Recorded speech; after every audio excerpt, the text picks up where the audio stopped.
Hello नमस्कार दोस्तों, कैसे हैं आप सभी लोग। आशा करता हूं कि आप ठीक होंगे और आप अपनी तैयारी को बहुत ही बेहतरीन तरीके से कर रहे होंगे। दोस्तों आज हम पढ़ने वाले हैं आपके यूपी पुलिस एसआई और यूपी पुलिस होमगार्ड और जो आपके कांस्टेबल की जो वैकेंसी आई हुई है उसके लिए दोस्तों जीके जीएस की टॉप 20 क्वेश्चन जो आपके एग्जाम में बहुत ही मददगार साबित होंगे।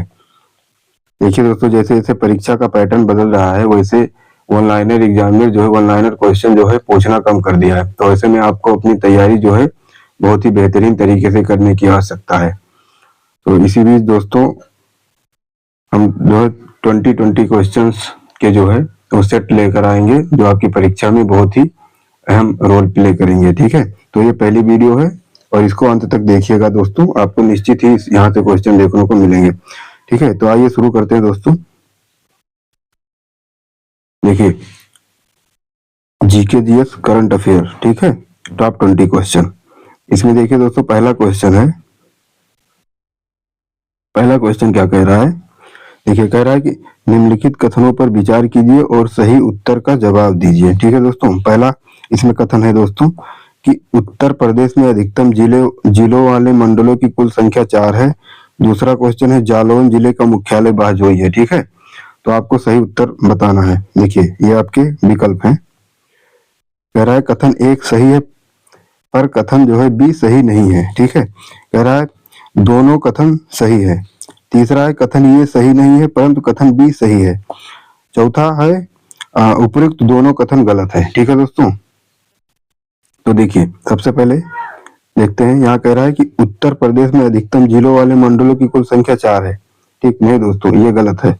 यहाँ पर 3 मंडल हैं। ठीक है, अभी आगे आपको बताएंगे। और कह रहा है जालौन जिले का मुख्यालय दोस्तों ये बहजोई है। ये भी दोस्तों गलत है आपका। ठीक है, जालौन जिले का मुख्यालय सभी को पता है कि क्या है, उरई है दोस्तों, उरई। ठीक है, तो इसलिए इसका आंसर क्या हो जाएगा, इसमें दोस्तों दोनों कथन वो गलत हो जाएंगे दोस्तों, तो ऑप्शन डी हो जाएगा सही। ठीक है दोस्तों, अब आइए देख लेते हैं इसका एक्सप्लेनेशन। ठीक है, देखिए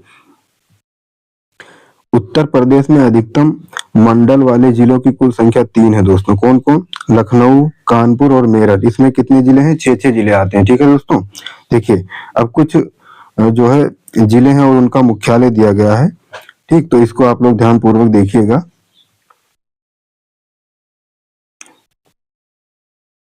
देखिए दोस्तों, जैसे भदोही जो जिला है उसका मुख्यालय ज्ञानपुर है दोस्तों। ठीक है, हालांकि नाम में नए नए चीजें जुड़ गई हैं, उसको परिवर्तन कर दिया गया है। कुशीनगर इसका मुख्यालय दोस्तों पडरौना है। कौशाम्बी का मुख्यालय मंझनपुर है। ठीक है, इसका नाम भी बदल गया है। संभल, ये देखिए बाहजोई जो अभी आपके ऊपर क्वेश्चन में था ना, ये कि बाहजोई किस जिले का मुख्यालय है। यहाँ आप देखिए,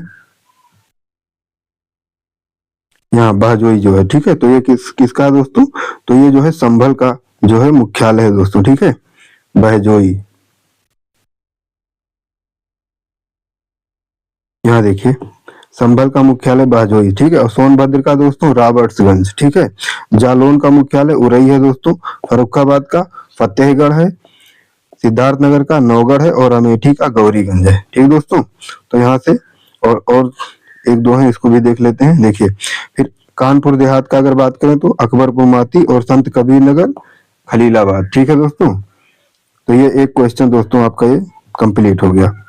ठीक, अब हम चलते हैं अगले क्वेश्चन की तरफ। ठीक है, दूसरा क्वेश्चन देखिए, ध्यान पूर्वक पढ़िएगा दोस्तों क्या कह रहा है। ये कह रहा है निम्नलिखित कथनों पर विचार कीजिए और सही उत्तर का चुनाव कीजिए। दोस्तों यहाँ इस वीडियो में आपको एक भी क्वेश्चन वन लाइनर देखने को नहीं मिलेंगे। ठीक है, तो ध्यान पूर्वक आपको ये सारे क्वेश्चन एनालिटिकल थिंकिंग पर बेस्ड है दोस्तों। ठीक है, तो आपको सोच समझ कर जवाब देना है। देखिए कह रहा है प्रदेश में 5 जिलों वाले मंडलों की कुल संख्या 4 है दोस्तों। ठीक है, ये पहला कथन है। दूसरा कह रहा है प्रदेश में न्यूनतम जिलों वाले मंडलों की कुल संख्या 5 है दोस्तों। ठीक, और फिर कह रहा है कि तीसरा जो है क्षेत्रफल की दृष्टि से उत्तर प्रदेश का सबसे छोटा जिला भदोही है दोस्तों। ठीक है, तो आप लोग जवाब दीजिए कमेंट बॉक्स में कि इसका क्या आंसर होगा। ठीक है, देखिए इसके ऑप्शन है दोस्तों, उपयुक्त तीनों ऑप्शन सही हैं। ठीक, बी ऑप्शन है, कह रहा है ये सही है किंतु बी और सी गलत है। ठीक है, कह रहा है बी सही है किंतु सी और डी, सी और ए और सी जो है गलत है दोस्तों। कह रहा है उपरोक्त में से तीनों ऑप्शन गलत है दोस्तों। ठीक, तो बताइए इसका क्या होगा सही उत्तर। देखिए दोस्तों, इसमें देखिए कह रहा है कि प्रदेश में 5-5 जिलों वाले मंडलों की कुल संख्या 4 है। ये गलत है आपका दोस्तों। ठीक, ऐसे 5-5 जिलों वाले मंडलों की कुल संख्या 2 है दोस्तों। ठीक है, अभी आपको हम आगे एक्सप्लेन करते हैं। देखिए, फिर दूसरा क्या है, प्रदेश में न्यूनतम जिलों वाले मंडलों की कुल संख्या 5 है दोस्तों। ये बात बिल्कुल सही कह रहा है। ठीक है दोस्तों, कह रहा है क्षेत्रफल की दृष्टि से उत्तर प्रदेश का सबसे छोटा जिला भदोही है। भदोही नहीं है दोस्तों, हापुड़ है, सबको पता है हापुड़। ठीक है, इसका एरिया कितना है दोस्तों, लगभग 660 वर्ग किलोमीटर है, किलोमीटर स्क्वायर। ठीक है, वर्ग किलोमीटर है। तो इसलिए कौन सा ऑप्शन हो जाएगा दोस्तों, पहला और तीसरा गलत हो गया, यानी कि केवल बी सही है। ये देखिए बी सही है किंतु ये और सी गलत है, तो ये ऑप्शन हो जाएगा। ठीक है दोस्तों, अब देखिए उत्तर प्रदेश में 5-5 जिलों वाले मंडलों की कुल संख्या 2 है दोस्तों। ठीक है, कौन कौन से, अयोध्या और मुरादाबाद। ठीक है, ठीक, इसमें अयोध्या और मुरादाबाद जो मंडल है दोस्तों, इसमें 5-5 जिले आते हैं। ठीक है, उत्तर प्रदेश में न्यूनतम मंडल वाले जिलों की संख्या 5 है दोस्तों। ठीक है, इसमें जानते हैं दोस्तों 3-3 जिले आते हैं। ठीक है, देखिए मिर्जापुर एक मंडल हो गया, आजमगढ़, झांसी, सहारनपुर और बस्ती। ठीक है, तो यहाँ से हमने 2 क्वेश्चन दोस्तों खत्म कर लिए। ठीक है, अब आगे चलते हैं। कह रहा है कि राष्ट्रीय युवा दिवस 2026 के विषय में निम्नलिखित कथनों पर विचार कीजिए। ठीक है, कह रहा इस साल इस दिवस की थीम है अपने अंदर की ऊर्जा जगाओ, दुनिया पर प्रभाव डालो। इस साल स्वामी विवेकानंद की 165वीं जयंती मनाई गई है। ठीक है दोस्तों, 2026 में। ठीक, कह रहा है कि 165वीं जयंती मनाई गई है, तो आपको अब सही विकल्प का चुनाव करना है दोस्तों। ठीक, देखिए दोनों ऑप्शन गलत हैं। कह रहा है ए सही है किंतु बी गलत है। दोनों ऑप्शन सही है, ए गलत है किंतु बी सही है। ठीक है दोस्तों, तो इसका आंसर क्या होगा, देखिए इस साल इस दिवस की थीम अपने अंदर की ऊर्जा जगाओ, दुनिया पर प्रभाव डालो। ये बिल्कुल सही बात है दोस्तों। ठीक, इस साल स्वामी विवेकानंद की 165वीं जयंती मनाई गई, ये गलत है दोस्तों। इस साल जो है 164वीं जयंती मनाई गई है। ठीक है, अब आप लोग बताइए स्वामी विवेकानंद का जन्म कहाँ हुआ था, किस समय हुआ था, कमेंट बॉक्स में छाप दीजिए एकदम से। ठीक है, तो इसलिए इसका जो आंसर क्या हो जाएगा, यानी कि ये तो सही है लेकिन बी गलत है, ये सही है किंतु बी गलत है, तो ऑप्शन नंबर बी इसका सही ऑप्शन उत्तर हो जाएगा। ठीक है, अब आइए देखिए एक्सप्लेनेशन देख लेते हैं। देखिए स्वामी विवेकानंद की 164वीं जयंती मनाई गई है 2026 में। इस विषय का थीम रहा है दोस्तों, ignite the self, impact the world. ठीक है, यही जो ऊपर लिखा हुआ है हिंदी में, अपने अंदर की ऊर्जा जगाओ, दुनिया पर प्रभाव डालो। ठीक है, इसी का इंग्लिश है दोस्तों, ignite the self, impact the world. ठीक है, अच्छा, और अगर बात करें 2025 का क्या था राष्ट्रीय युवा दिवस 2025 का विषय, तो वो था दोस्तों राष्ट्र निर्माण के लिए युवा सशक्तिकरण, youth empowerment for nation building. ठीक है दोस्तों, चलिए अब आगे चलते हैं दोस्तों। यहाँ कुछ पुस्तक और उसके संपादक या लेखक दिए गए, आपको सही विकल्प का चुनाव करना। ठीक है दोस्तों, निम्न में से कौन सा सही है, एक तरफ पुस्तक दिया गया है, एक तरफ संपादक और लेखक। ठीक है, पहला है दोस्तों नील दर्पण, दूसरी पुस्तक है जो है वो संवाद कौमुदी, तीसरा है लीडर और चौथा है अल हिलाल। ठीक है, तो आपको सही विकल्प चुनना है दोस्तों। यहाँ से आपके देखिए ये विकल्प है ए, बी, सी और डी। ठीक है, तो ये आपके ये विकल्प है। ये देखिए नील दर्पण किसकी है दोस्तों, बताइए। देखिए नील दर्पण सभी को पता है दीनबंधु मिश्र की है। ठीक, संवाद कौमुदी जो है दोस्तों वो राजा राम मोहन राय की है। या लीडर क्या अबुल कलाम आजाद की है दोस्तों, तो लीडर इनकी किताब नहीं है दोस्तों। ठीक है, लीडर किसकी है दोस्तों, मदन मोहन मालवीय की, और अल हिलाल सभी को पता है वो अबुल कलाम आजाद जी की है। ठीक है, तो मिला लीजिए, एक का ए हो जाएगा, एक का ए यहाँ दिख रहा है, बी का मतलब दूसरे का बी हो जाएगा यहाँ है, और 3 नंबर का डी हो जाएगा, और 4 नंबर का सी, तो यानी कि option number B is correct option. ठीक है, तो इसलिए ऐसे आपको एनिमिलेशन आना चाहिए, ठीक है। अब देखिए अगला क्वेश्चन कह रहा है निम्नलिखित कथनों पर विचार कीजिए और सही उत्तर का चुनाव कीजिए। दोस्तों, स्वतंत्रता के बाद उत्तर प्रदेश में कांग्रेस के कुल 2 अधिवेशन हुए, ठीक। और दूसरा कह रहा है एक अधिवेशन प्रयागराज में तथा एक लखनऊ में हुआ, ठीक। तो आप लोग बताइए क्या जो है, कह रहा है दोनों ऑप्शन सही है, ए सही है किंतु बी गलत है, ए गलत है किंतु बी सही है, बी गलत है किंतु ए सही है, ठीक। तो उत्तर दीजिए आप लोग कमेंट बॉक्स में। देखिए दोस्तों, हम बात करते हैं। देखिए, अगर बात करें स्वतंत्रता के पहले जो यूपी में कांग्रेस के कुल कितने अधिवेशन हुए, तो दोस्तों 9 अधिवेशन हुए थे, ठीक है। एक स्वतंत्रता के पहले, ठीक, यानी कि 1947 के पहले, ठीक। देखिए 1888 में, 1892 में, एक हुआ 1899 में, एक 1905 में, एक 1910 में, एक 1916 में, 1925 में, 1936 में, और एक लोग आप लोग बताइएगा कि जो है 1936 के बाद कब हुआ था, स्वतंत्रता के पहले, ठीक। अगर हम बात करें स्वतंत्रता के बाद यूपी में कुल कितने अधिवेशन हुए कांग्रेस के, ठीक है, तो 2 हुए थे दोस्तों, ठीक। 1951 और 1986, ठीक है। 1951 जो है ये लखनऊ में हुआ था और 1986 ये भी लखनऊ में हुआ था, लेकिन 1951 वाले की अध्यक्षता पीटी नेहरू ने की थी, जबकि 1986 वाले की अध्यक्षता राजीव गांधी जी ने की थी। तो इसलिए इस प्रश्न का उत्तर क्या हो जाएगा, तो इसका उत्तर क्या हो जाएगा। देखिए, स्वतंत्रता के बाद उत्तर प्रदेश में कांग्रेस के कुल 2 अधिवेशन हुए, ये तो बिल्कुल सही है। एक अधिवेशन प्रयागराज में तथा एक लखनऊ में हुए, ये गलत है दोस्तों। दोनों के दोनों क्या है, लखनऊ में हुए थे। तो पहला ऑप्शन सही है लेकिन दूसरा गलत है। ये देखिए बी गलत है किंतु ए सही है, यानी कि option number D is correct option, ठीक है। चलिए दोस्तों आगे चलते हैं। अब देखिए कह रहा है कि निम्नलिखित को आरोही क्रम में व्यवस्थित कीजिए, ठीक है दोस्तों। तो आप लोगों को बताना है कि इसका सही आंसर क्या होगा, ठीक। कह रहा है कैबिनेट मिशन, नेहरू रिपोर्ट, अगस्त प्रस्ताव, गांधी इरविन समझौता, ठीक।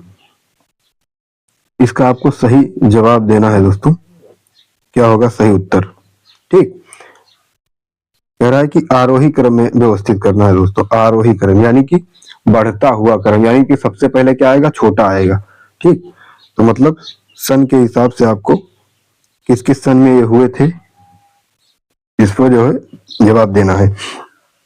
देखिए दोस्तों, कैबिनेट मिशन सभी को पता है कब आया था, ये 1946 में आया, ठीक है। नेहरू रिपोर्ट, नेहरू रिपोर्ट की बात करें दोस्तों तो ये 1928 में आई, ठीक है, 1928। और अगस्त प्रस्ताव दोस्तों ये 1940, ठीक है। और गांधी इरविन समझौता 1931, सभी को पता है, ठीक है।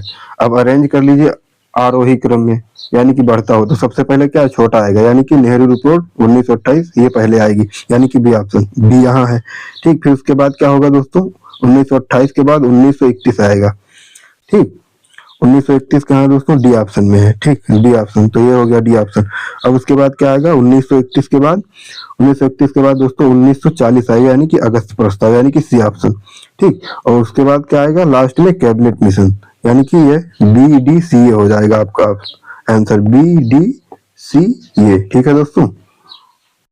तो इस क्वेश्चन का सही जवाब है, ठीक। अच्छा, अगला क्वेश्चन है दोस्तों, कह रहा है कि जैव विविधता कॉप यानी कि सीओपी, कॉन्फ्रेंस ऑफ पार्टीज, सभी को पता है, ठीक। जैव विविधता के संदर्भ में सही कथन है, ठीक है, मतलब सही कथन का चुनाव करना है, ठीक है। पहला कथन है दोस्तों, कह रहा है इसका आयोजन UNCCC के द्वारा किया जाता है, इसका आयोजन हर साल किया जाता है दोस्तों, ठीक। तो आप लोग बताइए क्या दोनों कथन सही है। कथन ए गलत है किंतु कथन बी सही है, ठीक। कथन ए सही है किंतु कथन बी गलत है, उपयुक्त दोनों कथन गलत है, ठीक है। तो आप लोग बताइए दोस्तों इसमें क्या सही है, ठीक। देखिए दोस्तों, इसमें कंफ्यूज हो जाएंगे आप लोग, ठीक है, अगर थोड़ा ध्यान नहीं देंगे। देखिए कह रहा है कॉप सीओपी जैव विविधता, हमने जलवायु परिवर्तन नहीं पूछा है, ये जैव विविधता का सीओपी है, ठीक है। जिसको कौन सी बॉडी जो है मतलब कौन सी ऐसी ऑर्गेनाइजेशन है जो आयोजित करती है, तो उसका नाम है CBD दोस्तों, ठीक है, ठीक। इसीलिए ये जैव विविधता है, तो ये UNCCC ये थोड़ी ना आयोजित करेगी, इसलिए क्वेश्चन गलत हो जाएगा। इसलिए देखिए UNF जो है CCC ये क्या है, United nation framework convention on climate change, ये तो जलवायु परिवर्तन की सीओपी का जो है अध्यक्षता करती है, वो उसकी गवर्निंग बॉडी है। लेकिन यहाँ पूछा है कि जैव विविधता वाला जो सीओपी है वो कौन, तो ये सीबीडी करता है दोस्तों, ठीक है। और कह रहा है इसका आयोजन हर साल किया जाता है। आप बताइए, इसका आयोजन हर साल किया जाता है जैव विविधता, ठीक। देखिए इसका आयोजन दोस्तों हर साल नहीं किया जाता है, इसका आयोजन दोस्तों 2 सालों में एक बार होता है, ठीक है। ये जो जलवायु परिवर्तन वाला होता है ये हर साल किया जाता है, ठीक है दोस्तों। तो इसलिए इसमें क्या हो जाएगा, दोनों जो है ऑप्शन दोस्तों वो गलत हो जाएंगे, ठीक है। ऐसे ही आपको जो दोस्तों ध्यान रखना है छोटी छोटी चीजें। देखिए अब देख लेते हैं इसमें क्या है। देखिए कह रहा है कि जलवायु परिवर्तन, ठीक है, ये सीओपी है दोस्तों, सीओपी, ठीक है, सीओपी, ठीक है, ये जलवायु परिवर्तन वाला है। और इधर जो है जैव विविधता, ठीक है। जलवायु परिवर्तन का जो आयोजन करती है वो UNFCCC है, लेकिन जैव विविधता का जो आयोजन करती है सीओपी वो है CBD, convention on biological diversity, CBD का नाम है, ठीक है। देखिए कहता है UNFCCC, इसका मतलब क्या है, United nation framework convention on climate change. COP, COP का मतलब क्या होता है, कॉन्फ्रेंस ऑफ पार्टी, ये इसका आयोजन करती है जलवायु परिवर्तन वाले का, ठीक है। अब कह रहा है CBD, convention on biological diversity, ठीक है, ये जैव विविधता वाले का आयोजन करती है दोस्तों, इसको ध्यान रखिएगा, जैव विविधता वाले का, ठीक है। अब देखिए यहाँ देख लेते हैं लिखा हुआ हमने, ठीक। देखिए जलवायु परिवर्तन, ठीक है। देखिए देखिए हमने कहा कि जलवायु परिवर्तन हर साल आयोजित होता है। देखिए COP30 हुआ, फिर उसके बाद 31, ये 25 में हुआ, सभी को पता है। 25 में COP30 कहाँ हुआ जलवायु परिवर्तन का, ये बेलम ब्राजील में हुआ, ठीक है दोस्तों। 2021 का प्रस्तावित है, कहाँ होगा, अंतालिया, कहाँ पड़ता है, तुर्की में, ठीक है दोस्तों। 2026 में होगा। तो जलवायु परिवर्तन वाला जो है सीओपी वो हर साल आयोजित होता है, लेकिन जैव विविधता वाला 2 सालों में एक बार आयोजित होता है, इसको याद रखिएगा, ठीक है। जलवायु परिवर्तन का आयोजन करने वाली संस्था कौन है, UNFCCC, ठीक। और जैव विविधता का सीबीडी, ठीक है। तो देखिए अगर बात कर ले जलवायु परिवर्तन का जो पहला सीओपी का सम्मेलन हुआ था वो कहाँ हुआ था दोस्तों, तो बर्लिन में हुआ था। और जर्मनी का शहर है, कब हुआ था, 1995 में, ठीक है। अगर हम बात करें जैव विविधता का तो पहला कब हुआ था, नसाउ में हुआ था दोस्तों, बहामास पर, ठीक है। बहामास एक, नसाउ एक शहर है बहामास का, वहां हुआ था जैव विविधता का जो है जैव विविधता सम्मेलन सीओपी जो फर्स्ट था वो 1994 में, ठीक है, नसाउ बहामास। अब देखिए COP16 सभी को पता है 2024 में हुआ जैव विविधता वाला, कैली कोलंबिया में, ठीक है। 2000 और COP17 होगा दोस्तों वो 2026 में होगा, क्योंकि 24 में अगर आप 2 जोड़ोगे तो 26 आएगा, 25 में नहीं हुआ है, इसलिए ये 2 साल में आयोजित होता है तो 26 में होगा। और ये कहाँ होगा, यरेवान, अर्मेनिया का एक शहर है, मतलब अर्मेनिया की राजधानी है एरेवान, वहां होगा, ठीक है। तो आशा करता हूँ कि ये चीजें आपको समझ में आ गई होंगी, ठीक है। चलिए दोस्तों अगला क्वेश्चन है दोस्तों, ठीक है, ये क्वेश्चन नंबर 8 है दोस्तों। कह रहा है कि निम्नलिखित में से कौन सा एक कथन गलत है दोस्तों, याद रखना क्वेश्चन में आप लोग सही और गलत वाले को बहुत ध्यान से जो है पढ़ा कीजिए, ठीक। कभी कभी जल्दबाजी के चक्कर में सही पूछता है, आप लोग गलत मार के चले आते हैं, ठीक है। या गलत पूछेगा तो आप लोग जो उसको दूसरा ऑप्शन चूज कर देते हैं, ठीक। ऐसे क्वेश्चन जो है गलत हो जाते हैं। देखिए तो आपको क्वेश्चन सबसे पहले ध्यान पूर्वक पढ़ना है। देखिए अनुच्छेद यहाँ दिया हुआ है और उससे संबंधित आयोग दिया हुआ है दोस्तों, ठीक। तो आपको बताना है। देखिए कह रहा है कि 338 जो है राष्ट्रीय अनुसूचित जाति आयोग है, SC, ठीक है। 279A GST काउंसिल परिषद, ठीक है, मतलब GST काउंसिल जो है, GST आपके सिलेबस में GST भी है दोस्तों, मानवाधिकार है, GST है, देश राजधानी मुद्राएं है, ठीक है, और नीति आयोग, ठीक। ये सब टॉपिक आपके सिलेबस में दिए गए हैं, ठीक है। अब कह रहा है 240 जो अनुच्छेद है वो राष्ट्रीय मानवाधिकार आयोग से संबंधित है, ठीक। कह रहा है 338 ये राष्ट्रीय अनुसूचित जनजाति आयोग, ठीक। तो कह रहा है इसमें से कौन सा क्वेश्चन जो है ऑप्शन गलत है, आप लोग बताइएगा, ठीक है दोस्तों। बताए कौन सा गलत ऑप्शन से संबंधित है।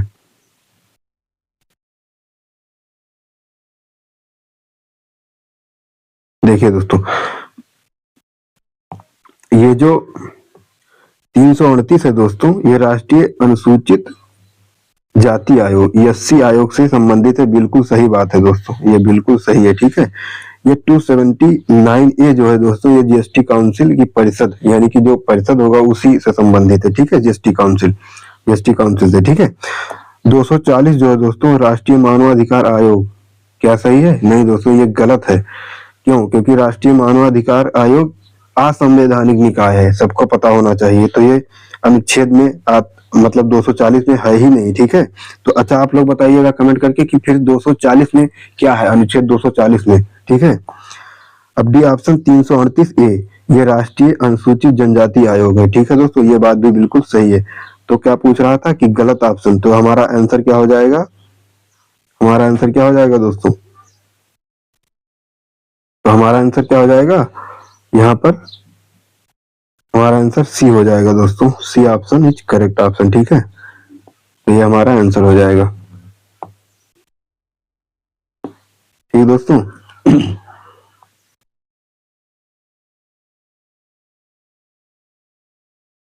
क्या हो जाएगा आंसर? तो ये हमारा जो है सी ऑप्शन जो है दोस्तों, वो करेक्ट हो जाएगा। ठीक, तो यहाँ तक आपको बात समझ में आ गई होगी। अब हम आगे चलते हैं। चलिए देखिए, अभी एक दिवस जो आपके उसमें जो है दिवस और थीम, ठीक दोस्तों, उसके भी आपके जो है सिलेबस का हिस्सा है। ठीक, सिलेबस आप लोग देखा, सिलेबस वगैरह नहीं देखा? देखिए, कह रहा है विश्व हिंदी दिवस 2026 के विषय में निम्नलिखित कथनों पर विचार कीजिए और सही उत्तर का चुनाव कीजिए। ठीक है, सही उत्तर चुनना है आपको। कह रहा है इस साल इस दिवस की थीम है हिंदी पारंपरिक ज्ञान से कृत्रिम बुद्धिमत्ता तक। ठीक है, विश्व हिंदी दिवस हर साल 14 सितंबर को मनाया जाता है। ठीक है, तो कह रहा है उपयुक्त दोनों ऑप्शन सही है। ए सही है किंतु बी गलत, बी सही नहीं है। ए सही नहीं है परंतु बी सही है। उपयुक्त दोनों ऑप्शन गलत है। ठीक है दोस्तों, तो बताइए इसमें क्या होगा आंसर? बताइए दोस्तों क्या होगा इसका आंसर? देखिए दोस्तों, कह रहा इस साल इस दिवस की थीम है हिंदी पारंपरिक ज्ञान से कृत्रिम बुद्धिमत्ता तक। ये बात बिल्कुल सही है दोस्तों। ठीक है, विश्व हिंदी दिवस हर साल 14 सितंबर को मनाया जाता है, गलत है दोस्तों। यहाँ पर 14 सितंबर को क्या होता है? राष्ट्रीय हिंदी दिवस होता है। ठीक, राष्ट्रीय हिंदी दिवस। ठीक है दोस्तों, हिंदी दिवस होता है। ठीक है, तो विश्व हिंदी दिवस कब मनाया जाता है दोस्तों? ये 10 जनवरी को मनाया जाता है। ठीक है दोस्तों, 10 जनवरी याद रखिएगा। तो इसलिए इसका जो है क्या हो जाएगा उत्तर? इसका उत्तर क्या हो जाएगा दोस्तों? देखिए, पहला तो सही है, ठीक है, लेकिन बी सही नहीं है। तो इसका आंसर क्या हो जाएगा? बी ऑप्शन हो जाएगा दोस्तों। ये सही है किंतु बी सही नहीं है। ठीक है, चलिए अगला क्वेश्चन। ठीक,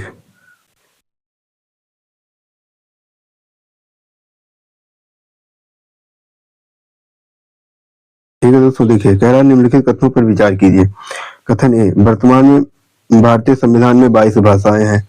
कथन बी, शास्त्रीय भाषाएं संविधान का हिस्सा हैं। ठीक है, कथन सी कह रहा है सबसे पुरानी शास्त्रीय भाषा संस्कृत है जो भारतीय संविधान का हिस्सा है। ठीक, कथन डी कह रहा है वर्तमान में कुल शास्त्रीय भाषाओं की संख्या 13 है। ठीक है, तो आप लोग बताइए इसमें से सही आंसर क्या होगा दोस्तों? कह रहा है इसमें, अच्छा कह रहा है कि इसमें से जो है दोस्तों गलत कथन, याद रखिएगा, ध्यान दीजिए, इसमें गलत पूछा है। ठीक, उपयुक्त में से गलत कौन कौन सा, एक बार आप लोग इसको पढ़ लीजिए अच्छे से इसको जो है दोस्तों देख लीजिए और गलत कथन का चुनाव करना आपको। गलत, इसमें से कौन कौन ऑप्शन जो है वो गलत है दोस्तों। ठीक, एक बार मैं फिर से दोहरा देता हूँ। कथन पहला कह रहा है वर्तमान में भारतीय संविधान में 22 भाषाएं हैं। कथन बी, शास्त्रीय भाषाएं संविधान का हिस्सा हैं। कथन सी कह रहा है सबसे पुरानी शास्त्रीय भाषा संस्कृत है जो भारतीय संविधान का हिस्सा है। ठीक, कथन डी जो है वर्तमान में कुल शास्त्रीय भाषाओं की संख्या 13 है। ठीक, और आपको इसमें इन चारों कथनों में दोस्तों वो गलत कथन का जो है चुनाव करना है। ठीक, सही कथन नहीं, गलत कथन का चुनाव करना है। ठीक है, तो आप लोग बताइए क्या होगा इसका आंसर। यहाँ आपके दोस्तों ऑप्शन दिए गए हैं। कह रहा है कि पहला ऑप्शन है, कह रहा है ए बी सी गलत है। ठीक, कह रहा है बी, बी कह रहा है दोस्तों ए बी और डी गलत है। सी कह रहा है बी सी डी गलत है। ठीक, और डी कह रहा है उपयुक्त तो सभी गलत है। ठीक, तो आप लोग बताइए कि क्या होगा इसका आंसर। देखिए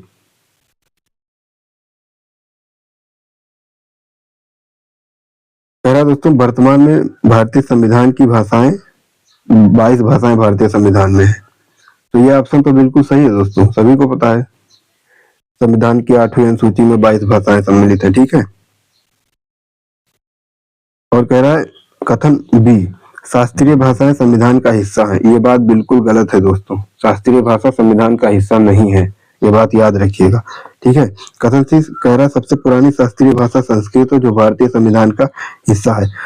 संस्कृत तो सर जो है भारतीय संविधान का हिस्सा है, लेकिन ये शास्त्रीय भाषा सबसे पुरानी नहीं है दोस्तों। सबसे पुरानी शास्त्रीय भाषा क्या है, वो तमिल है दोस्तों, तमिल। ठीक, और आप लोग बताइएगा कि तमिल को कब जो है शास्त्रीय भाषा का दर्जा दिया गया था। ठीक है, और कह रहा वर्तमान में कुल शास्त्रीय भाषाएं 13, ये भी गलत है दोस्तों। 13 नहीं, वर्तमान में कितना है दोस्तों, 11 शास्त्रीय भाषा है। ठीक है, पहले शास्त्रीय भाषा कितनी थी दोस्तों, पहले 6 लैंग्वेज थी, फिर 5 और जुड़ गई। ठीक है, तो अब कितनी हो गई, 2024 में 5 लैंग्वेज जुड़ी दोस्तों। ठीक, तो कितनी हो गई, 6 और 5 11 भाषा हो गई शास्त्रीय। ठीक है, तो कह रहा है गलत कथन का चुनाव कीजिए। तो आपका बी ऑप्शन तो गलत हो गया दोस्तों। ठीक, देखिए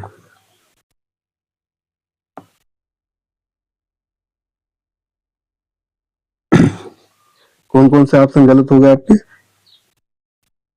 देखिए एक तो ये, एक बी गलत हो गया आपका। ठीक है दोस्तों, सी गलत हो गया और डी गलत हो गया, यानी कि कौन कौन कथन गलत हुए, बी सी और डी। ठीक है, तो अब देखते हैं ऑप्शन में कौन सा गलत कथन है। देखिए बी सी और डी, तो ऑप्शन ये क्या हो जाएगा, सी ऑप्शन आपका सही हो जाएगा। ठीक, चलिए अगला क्वेश्चन दोस्तों। कह रहा है निम्नलिखित कथनों पर विचार कीजिए और सही उत्तर का चुनाव कीजिए। ठीक, यहाँ दोस्तों एक भी क्वेश्चन आपको ऑनलाइन नहीं मिलेंगे, मैंने पहले ही बता दिया है। ठीक है, देखिए कह रहा है अंतरराष्ट्रीय मानवाधिकार दिवस 2025 का विषय था मानवाधिकार हमारी रोजमर्रा की आवश्यकताएं। ठीक है दोस्तों, कह रहा है राष्ट्रीय मानवाधिकार आयोग के वर्तमान अध्यक्ष न्यायमूर्ति अरुण कुमार मिश्रा है। ठीक है दोस्तों, कह रहा है राष्ट्रीय मानवाधिकार आयोग का मुख्यालय जो है दोस्तों वो नई दिल्ली में है। ठीक, तो इसमें से कह रहा है कि दोस्तों सही उत्तर आपको चुनना है। ठीक है, तो इसका ऑप्शन जो है दोस्तों वो मिस हो गए हैं। ठीक, तो मैं बता दूं कि हमारी जो है पहला जो कथन है दोस्तों राष्ट्रीय मानवाधिकार दिवस 2025। ठीक, इसका जो विषय था वो मानवाधिकार हमारी रोजमर्रा की आवश्यकताएं, ये बात बिल्कुल सही है दोस्तों। राष्ट्रीय मानवाधिकार आयोग के वर्तमान अध्यक्ष न्यायमूर्ति अरुण कुमार मिश्रा है, ये भी बात सही है दोस्तों। राष्ट्रीय मानवाधिकार आयोग का मुख्यालय नई दिल्ली में है, ये भी बात सही है। तो उपयुक्त कथन इसमें से सभी सही है दोस्तों, ए बी सी डी। ठीक, सारे के सारे जो दोस्तों वो राइट है। ठीक है, सारे के सारे राइट है। ठीक है, तो इसमें सभी विकल्प सही है। ठीक, ये 11 नंबर हो गया। अब दोस्तों अगला क्वेश्चन है, कह रहा है कि ग्रीनलैंड के संबंध में निम्नलिखित कथनों पर विचार कीजिए। ठीक है, और नीचे जो है आपको जो है दोस्तों सही उत्तर का चयन करना है। ठीक है, सही उत्तर का जो है दोस्तों वो चयन करना है, सही उत्तर का जवाब देना है। ठीक, कह रहा है कथन पहला, यह दुनिया का सबसे छोटा आइलैंड है। ठीक है, दूसरा इस आइलैंड का इस पर आइसलैंड का अधिकार है। कथन सी है दोस्तों अटलांटिक महासागर में स्थित है ये। ठीक, ग्रीनलैंड। ठीक, अब देखिए कथन क्या क्या है इसमें। कह रहा है पहला ऑप्शन है दोस्तों, कह रहा है ए बी सही है लेकिन सी गलत है दोस्तों। मतलब कह रहा है ए जो है सही है, ए और बी सही है लेकिन सी गलत है। कह रहा है ए बी गलत है, ए जो है और बी ये गलत है, लेकिन सी जो है वो सही है दोस्तों। कह रहा है ए बी से तीनों सही है दोस्तों। और चौथा ऑप्शन है, कह रहा है ए बी और सी तीनों गलत है दोस्तों। ठीक, तो आप लोग बताइएगा इसका आंसर क्या होगा ग्रीनलैंड के संबंध में। ठीक, देखिए दोस्तों देखिए कथन पहला कह रहा है यह दुनिया का सबसे छोटा आइलैंड है। ये बात बिल्कुल गलत है दोस्तों, यह दुनिया का सबसे बड़ा आइलैंड है। ठीक है। कथन बी कह रहा है इस पर आइसलैंड का कब्जा है। गलत है दोस्तों, इस पर किसका कब्जा है? डेनमार्क का। किसका है? डेनमार्क का। ठीक है दोस्तों। और आप लोग बताइए वर्तमान में जो है डेनमार्क की जो है राजधानी मुद्रा का नाम जो है कमेंट बॉक्स में पिन मतलब लिख दीजिए आप लोग। ठीक है, क्योंकि आपके सिलेबस में देश, राजधानी और मुद्रा, वहाँ के प्रेसिडेंट, ठीक, और प्राइम मिनिस्टर, ये सब चीजें आपके सिलेबस का हिस्सा हैं। ठीक है दोस्तों। और अब देखिए कह रहा है कथन सी, कह रहा अटलांटिक महासागर में ये स्थित है। ठीक है, कह रहा डेनमार्क जो है वो अटलांटिक महासागर में स्थित है। ठीक है, तो ये भी बात आपके दोस्तों वो गलत है। क्यों? ये अटलांटिक नहीं, ये आर्कटिक महासागर का पार्ट है। आर्कटिक। ठीक है। ठीक, आप लोग बताइए कितने महासागर हैं? तो इसलिए ये तीनों ऑप्शन जो है दोस्तों वो गलत हो गए। ठीक, तो हमें सही उत्तर कौन सा हो जाएगा? जहां तीनों गलत लिखा हो तो ये देखिए ये बी सी तीनों गलत है, तो option number D is correct answer. ठीक है, तो हमने दोस्तों 12 क्वेश्चन कर लिए। ठीक है, अब अगला है दोस्तों 13वां क्वेश्चन है, 13 नंबर। ठीक है दोस्तों, 13 कह रहा है कि देश है, राजधानी मुद्रा है। ठीक, ये आपका टॉपिक है। ठीक है, कह रहा है ओमान। ओमान की राजधानी दोस्तों कह रहा मस्कट है, मुद्रा दिनार है। ठीक, मतलब इसमें आपको सही उत्तर का चुनाव करना है। ठीक, इथियोपिया राजधानी अदिस अबाबा और मुद्रा दिनार है दोस्तों। ठीक, जॉर्डन है राजधानी अम्मान है, मुद्रा दिनार है दोस्तों। यूएई कह रहा है राजधानी अबू धाबी है, मुद्रा दिनार है दोस्तों। ठीक, तो आप लोगों को बताइए इसमें से सही विकल्प जो है दोस्तों वो क्या होगा? ठीक, आप लोग इसका सही विकल्प जो है बताइए क्या होगा। देखिए दोस्तों, ओमान की जो राजधानी है दोस्तों वो तो मस्कट है, लेकिन मुद्रा जो है दोस्तों ओमान की ये दिनार नहीं है दोस्तों। क्या है इसकी मुद्रा? इसकी मुद्रा है दोस्तों रियाल है, रियाल। ठीक, देखिए इथियोपिया की राजधानी अदिस अबाबा तो है, लेकिन मुद्रा क्या है दोस्तों? दिनार नहीं है। क्या है? मुद्रा का नाम इसके है बिर्र। ठीक है दोस्तों, बिर्र मुद्रा है। ठीक है, यानी कि करेंसी। जॉर्डन की राजधानी अम्मान तो है दोस्तों, और मुद्रा भी दिनार है, इसलिए ऑप्शन सी करेक्ट हो जाएगा। अच्छा, ऑप्शन डी गलत क्यों है? देखिए यूएई संयुक्त अरब अमीरात, ठीक, इसकी राजधानी अबू धाबी है। ध्यान रखना दोस्तों, यूएई की राजधानी जो है अबू धाबी है, ना कि जो है दोस्तों दुबई है। ठीक, बहुत लोग गलत कर देते हैं। ठीक, और इसकी मुद्रा दिनार नहीं है दोस्तों, सबको पता है क्या है? दिरहम है, दिरहम। ठीक है दोस्तों, तो इसलिए ए बी और डी गलत हो गए, तो हमें सही उत्तर चुनना है। तो क्या हो जाएगा हमारा आंसर? हमारा आंसर क्या हो जाएगा दोस्तों? हमारा आंसर हो जाएगा option number C is correct option. ठीक है दोस्तों, यहाँ तक आपको चीजें क्लियर हो गई होंगी। ठीक है, अब चलिए आगे देखते हैं अगला क्वेश्चन क्या कहता है। ठीक है, हाँ चलिए, कह रहा है कि उर्सुला वान डेयर लेयन, ठीक है दोस्तों, उर्सुला वान डेयर लेयन के संबंध में निम्नलिखित कथनों पर विचार कीजिए और सही उत्तर का चुनाव कीजिए। ठीक, सही उत्तर आपको चुनना है। ठीक है, देखिए कथन पहला कह रहा है कि वर्तमान में ये यूरोपीय संघ की अध्यक्ष है। कह रहा है कि ये वर्तमान में ईयू की अध्यक्ष है दोस्तों। ठीक है, अच्छा आप लोग बताइए यूरोपीय संघ में वर्तमान में जो है दोस्तों कितने देश सम्मिलित हैं? ठीक है, लेटेस्ट डाटा के अनुसार। और जो है ये किन देशों का संगठन है? क्या सिर्फ यूरोपीय कंट्री है या इसमें अदर महाद्वीप के भी कंट्री शामिल है? ठीक है, अच्छा कथन बी कह रहा है इनका संबंध आयरलैंड से है। ठीक, यानी कि जो उर्सुला वान डेयर लेयन है ये यूयू की वर्तमान अध्यक्ष है, क्या इनका संबंध जो है आयरलैंड से है? ये दो क्वेश्चन में पूछा इसने। ठीक है, कथन सी कह रहा है गणतंत्र दिवस 2026 में ये मुख्य अतिथि के तौर पर जो है वो भारत आने वाली है। ठीक है, ठीक है, तो आप लोग बताइए कि इसमें से सही उत्तर क्या होगा। ठीक है, ये आपके विकल्प हैं दोस्तों। पहला है ए बी सी तीनों सही है, कह रहा है दूसरा ए सही है, ठीक, बी और सी गलत है दोस्तों। तीसरा कह रहा है ए और सी सही है लेकिन बी गलत है, और चौथा ए बी सी तीनों गलत है दोस्तों। ठीक, तो आप लोग सही उत्तर का चुनाव कीजिए।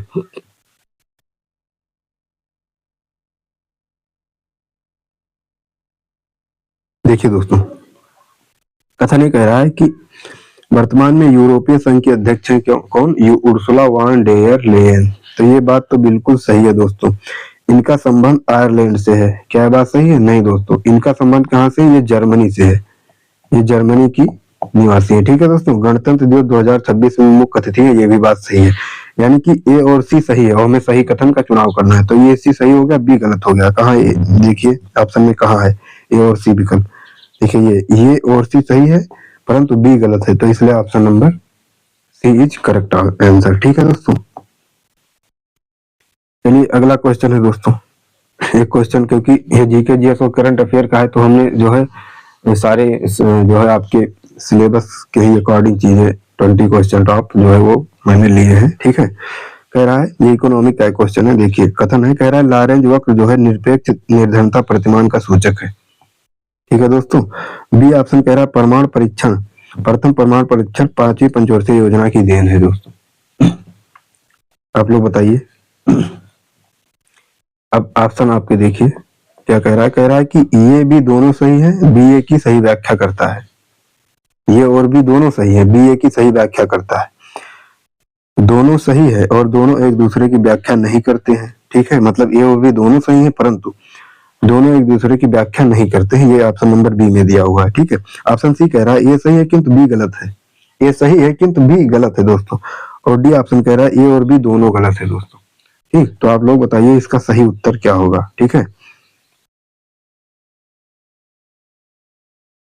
एक बार क्वेश्चन देख लीजिए और सही विकल्प का आप लोग चुनाव कीजिए दोस्तों। देखिए दोस्तों, कथन ए जो है कह रहा है लॉरेंज वक्र निरपेक्ष निर्धनता प्रतिमान का सूचक है दोस्तों। ठीक, देखिए गरीबी मापने के लिए दोस्तों कई मतलब प्रतिमान डिसाइड किए गए हैं। ठीक है, जैसे लॉरेंज वक्र हो गया। ठीक है, और एक वक्र होता है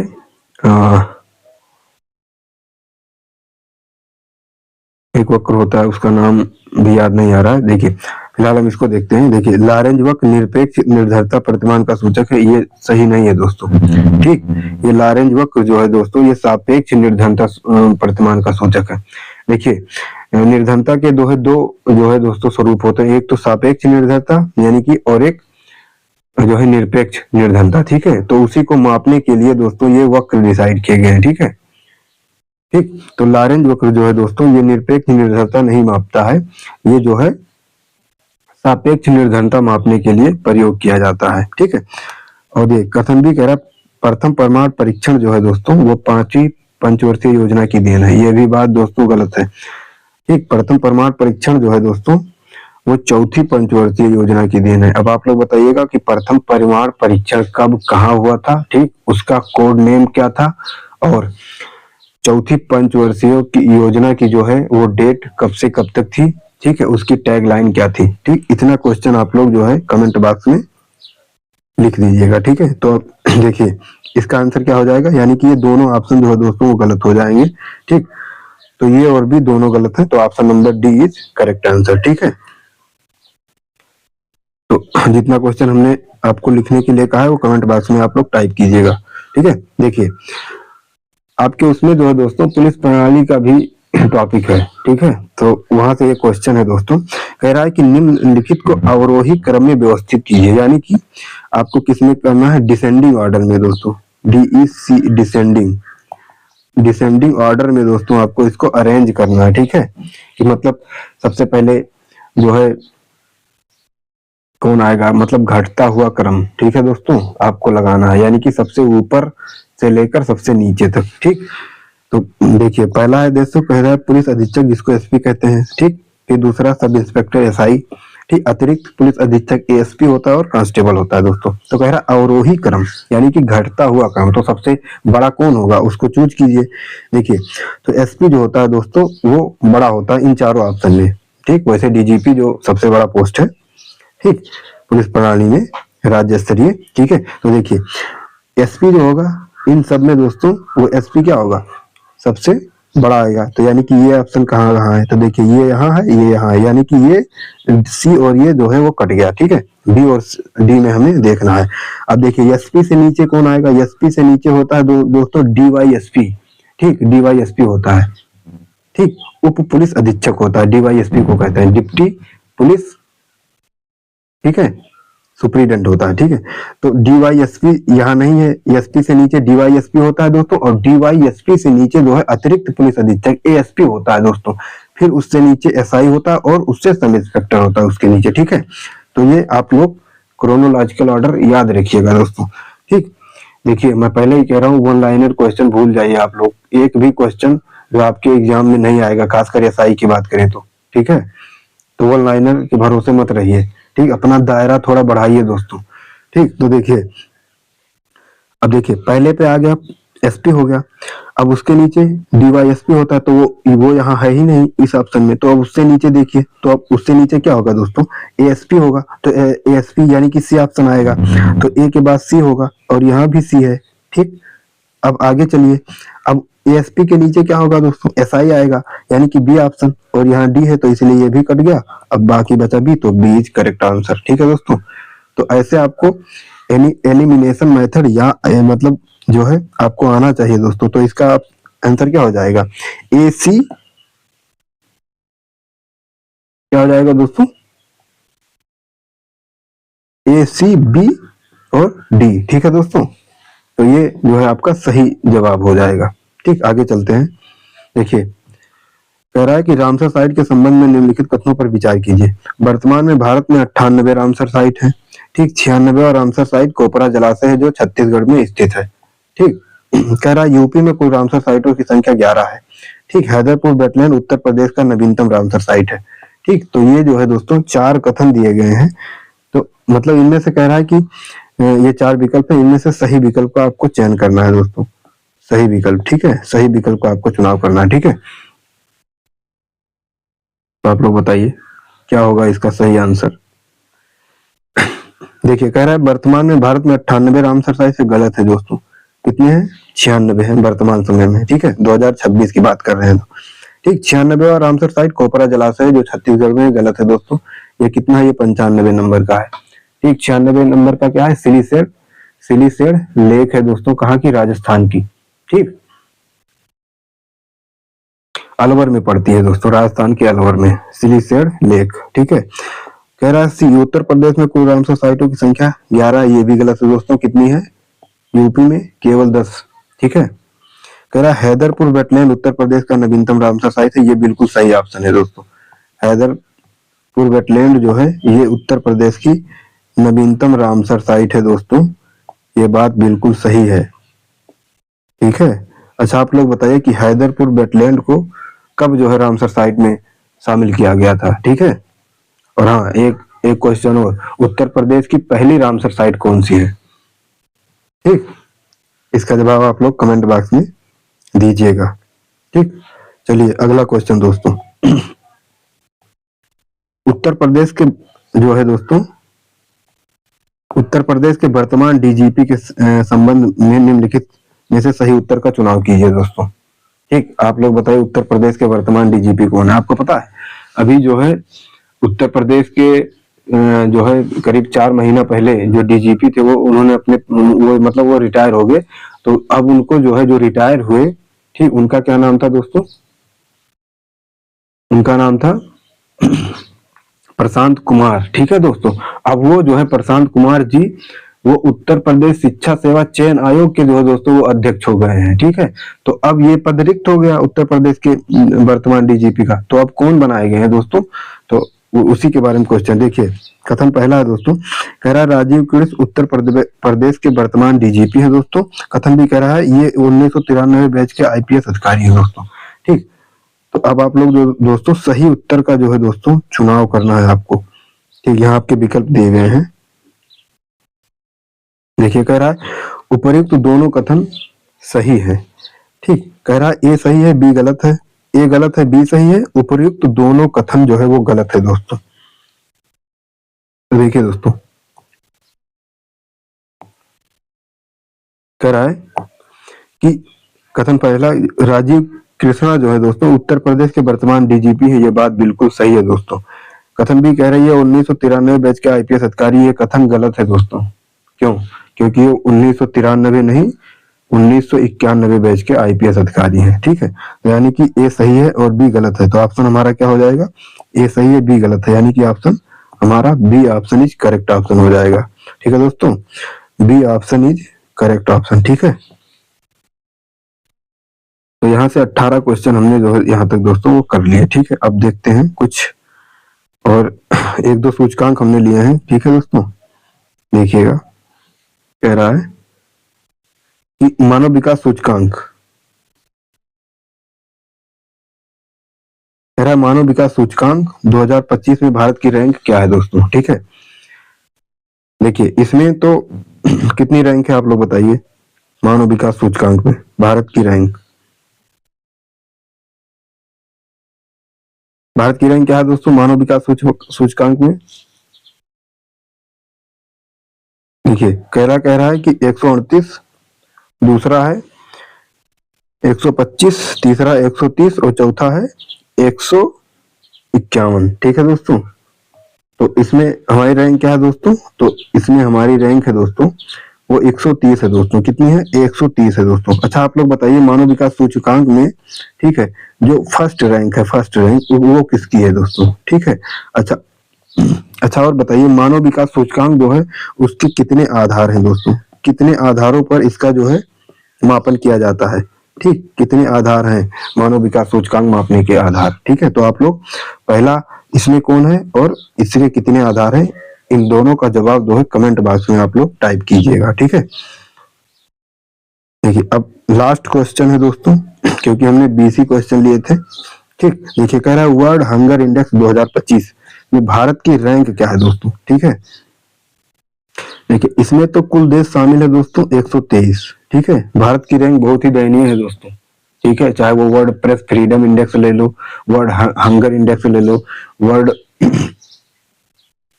जो है ये मानव विकास आप सूचकांक ले लो, या आप शांति सूचकांक ले लो। ठीक है, तो इन सब में दोस्तों खुशहाली सूचकांक ले लो, इन सब में भारत की रैंक जो है दोस्तों बहुत ही दयनीय रही है।